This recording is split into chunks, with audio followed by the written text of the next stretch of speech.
This is Autobiography of Us by Aria Beth Sluis. It is her debut novel, so congratulations to her on that.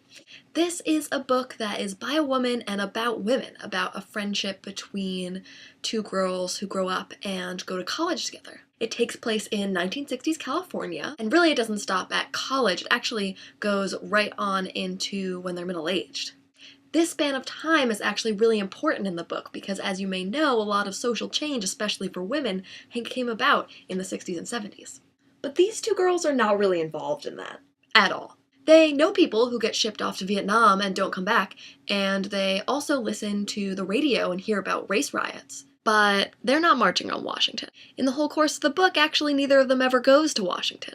Our narrator, Rebecca, is in New York when Martin Luther King dies, and she watches from her apartment window as people stream out into the streets.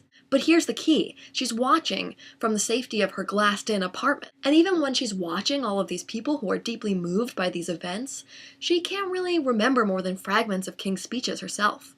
This is representative of a larger theme in Rebecca's life, that when she thinks about the past, she doesn't remember much as being her choice or her doing. Even things she did actually decide herself, like who to marry.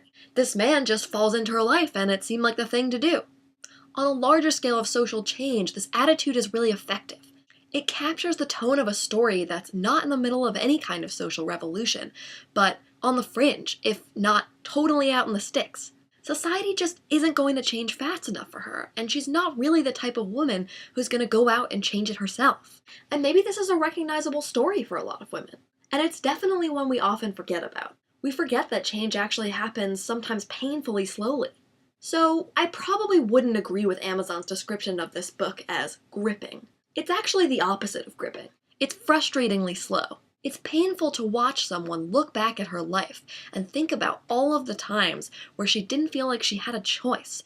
And it's even more difficult to try and respect this woman, who gives up her academic passion not for someone or something else that she loves. It isn't that kind of sacrifice. Instead, it's kind of like a sacrifice to 1960s America, as if doing what everyone else was doing was her last chance for a modicum of happiness. And I think you know how that's going to work out. Not well. Not well at all. On the flip side, this means that my favorite moments in this book stem from Rebecca's particularities. Maybe she doesn't always follow her passions, but they are there. I don't want to spoil the fun of all these little discoveries, but I'll read you a section from very early in the book. Here's Rebecca's rather unladylike description of dissecting a frog. I pulled my chair in closer and bent down over the tray. I had that exquisite sense of focus that came from being lost in one of my books, my universe narrowing itself to a single point. I unwrapped the wet skein of the intestines and pulled them taut against my palm. I turned the kidneys onto a separate tray with a forceps. I flipped the blackish liver over onto the glass slide and felt the give of it under my gloved finger, dense and resistant as meat. I drew the head of the microscope down and examined the oily honeycomb of cells under the lens, the pattern a delicate feathering, I thought, not unlike the one waves leave along the sand. You can tell just from this tiny section how beautiful and special this moment was for her.